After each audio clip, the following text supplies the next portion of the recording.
Hey everyone, welcome back to Knoll Tech. Today I'll show you how to copy text from photos on iPhone using the live text feature. This works on images, screenshots, and even your camera in real time. First, make sure your iPhone is running iOS 15 or later. Live text works on printed text, handwritten notes, documents, and even signs. Open the Photos app and select any image with text.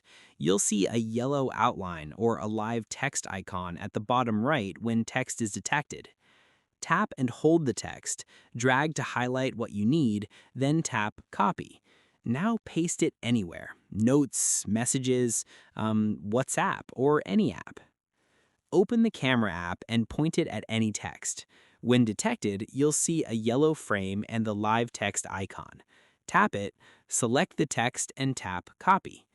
Bonus tip: live text also recognizes phone numbers, emails, and websites, giving you quick actions like call, message, or open link directly. And that's it.